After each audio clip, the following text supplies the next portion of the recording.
Hi everybody. Hope everyone's doing well. We've had some cooler temperatures this week. It's kind of been nice to be able to be cooled off this time of year. We're not used to it. It feels good. But as everyone knows, things are kind of drying out. We haven't got any rain in a while. So I don't know about you folks, but we'll be praying for rain here. We'll be praying to get some rain for the old gardens, in the hay fields, the grass fields, just everything. We don't want nothing to dry out too bad. I'm going to be reading from Matthew a little bit. It'll be in 14. Sorry, be all in 14. I'm just going to get started here. It says, this is where Jesus has just been told or heard about John the Baptist's death here. Verse 13 says, when Jesus heard of it, he departed thence by ship into a desert place apart. And when the people had heard thereof, they followed him on foot out of the cities. And Jesus went forth and saw a great multitude, and was moved with compassion toward them, and he healed their sick. And when it was evening, his disciples came to him, saying, this is a desert place, and the time is now past. Send the multitude away, that they may go into the villages, and buy themselves victuals. But Jesus said unto them, they need not depart, give ye them to eat. And they said unto him, we have here but 5 loaves and 2 fishes. He said, bring them hither to me. And he commanded the multitude to sit down on the grass, and took the 5 loaves and the 2 fishes, and looking up to heaven he blessed and brake, and gave the loaves to his disciples, and the disciples to the multitude. And they did all eat, and were filled, and they took up of the fragments that remained 12 basketfuls.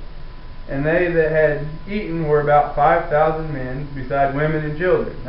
There's a pretty popular story. If you've been around church at all your entire life, you've probably heard this story before. If you've ever been to a Sunday school class when you was younger, you've probably heard this story before.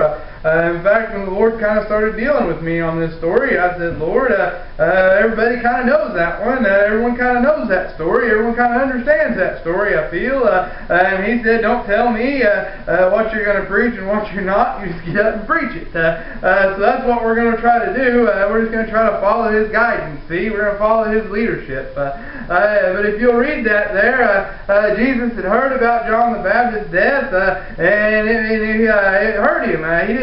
He went out to a desert place there, it says, and there was people that followed him. See, that part's important. There was people that went out after him on foot, it says. They went to go follow him. They took in right behind him. See, they started trying to do that. They just wanted to be with him. They wanted to follow right with him. And it says there that it was a great multitude, and Jesus was moved with compassion toward him. It says there. Why was he moved with compassion? Because they went to following him. See, they took out after him. They knew that something wasn't right, I assume, and they knew how great Jesus was at the time, and they just took right out after him there. And it says he went forth and saw a great multitude, and was moved with compassion toward them, and he healed their sick. If you'll get to pay attention to that, think about that just a little bit. That's a whole lot like getting saved. See, if you'll follow after him, if you'll take off on foot after him, if you'll just follow in what it is he'd have you to do, if you'll work out your own salvation with fear and trembling, see, if you'll follow him, he'll heal you. I'm not talking about physical ailments. See, he'll do that too. That's coming up. I ain't got there yet. But if you'll just follow after him, he'll heal that spiritual, that body. He'll heal that spirit inside of you. See, because it's a lot like being sick when you're lost. It's a lot like having some sort of sickness or disease unto death.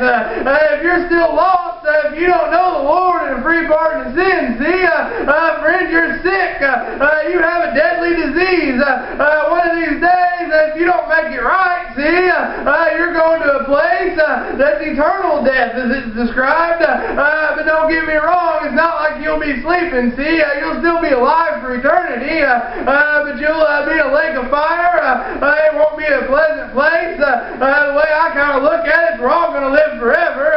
It's either you're going to to be happy and it's going to be good. It's going to be pain-free. It's going to be blessed forever. Or it's going to be damnation. It's going to be fire. It's going to be burning. It's one way or the other. See? There's no gray area. There's nowhere in between. It's all just one. It don't matter what you think. It don't matter if you believe me or not. I don't guess. But that's what the Word of God says. See? If you don't like it, take it up with Him. It says here that He healed them. See? But if you work out that salvation, here comes the good part. If you'll work that salvation out, He'll heal you. See? He'll take care of you. He'll heal you. If you get to reading on there, His disciples said, Jesus, we got to send him to town to get some food. Jesus said, no. It said here, they need not depart. Give them to eat. See there, Jesus said, no, stay close to me. Don't drift away from me. Don't get too far away. Stay right here with us. That's what He's saying. Stay right with me, and He'll bless you through that. It says there that there was but 5 loaves and 2 fishes. That wasn't that much, see? It said there was 5,000 men beside women and children. 5 loaves and 2 fishes ain't a whole lot when it comes down to that. I'm kind of a big fella myself. I could probably finish that off. But if Jesus has got His hand in it, see, it'll be more. He can do a whole lot with just a little, see? If you'll just have a little enough faith to get in and follow after Him, if you'll just have a little enough faith to repent, if you'll just have enough faith, whether it be just a little bit of faith, if you'll just have enough to fall in after that He'd have you to do, and lost friend, that's get saved. There's no question, there's no doubt in it. That's Jesus' plan for you, that's God's plan for you, is to come to the Father through the Son. That's His plan. It's to be covered in that blood. It's to be washed white as snow. It's for salvation. See, that's His plan for you today. Is to follow after Him, and He'll bless you. You say, I don't got nothing to offer. If you'll just have that little bit of faith, He'll turn 5 loaves and 2 fishes into something great. You'll just get blessed all over. Every once in a while, you get them old goosebumps. You start to feel that Spirit turning inside of you. If you don't know what I'm talking about, you need to get down and try to work your salvation out. See, if that's never happened to you, if you've never felt the presence of the Lord beside you in one way, shape, or form, you need to get to figuring out why before it's too late. If you've never known Him in a relationship like you should, then you ought to get that fixed real quick. See, but if you'll just turn to Him, if you'll just do that He'd have you to do. See, it says here that He'll bless you. I've heard it said that there is no blessing on this earth.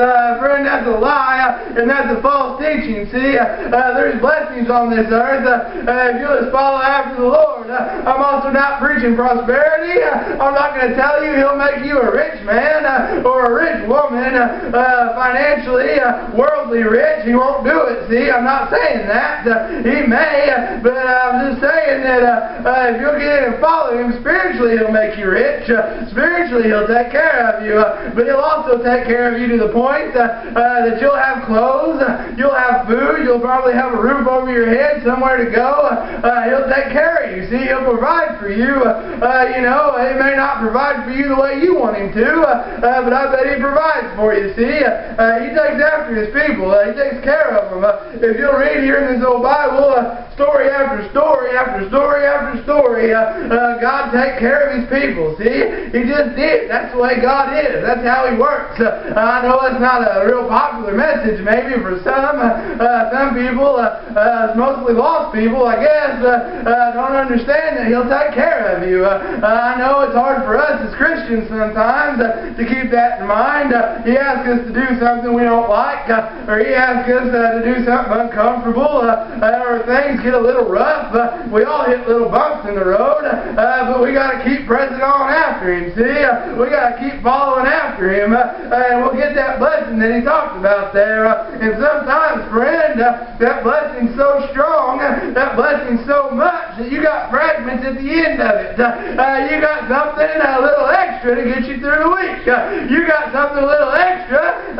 Maybe somebody at work, maybe it'll rub off on them. See, maybe some family member, that little bit of extra blessing will rub off on them. Maybe they'll start to see that. Maybe they'll start to understand that a little bit. And maybe, just maybe, through you, fragments at the end of it. You got something a little extra to get you through the week. You got something a little extra. Maybe somebody at work, maybe it'll rub off on them. See, maybe some family member, that little bit of extra blessing will rub off on them. Maybe they'll start to see that. Maybe they'll start to understand that a little bit. And maybe, just maybe, through you, they'll start to seek the Lord. Maybe through you, maybe through your example, they'll start to seek the Lord. You can't make them do it. Only God will send conviction on them. See, you can't make somebody follow after Him. But I can tell you what, you can sure influence them by being happy from time to time. I know it can be hard. We can see the things that are going on.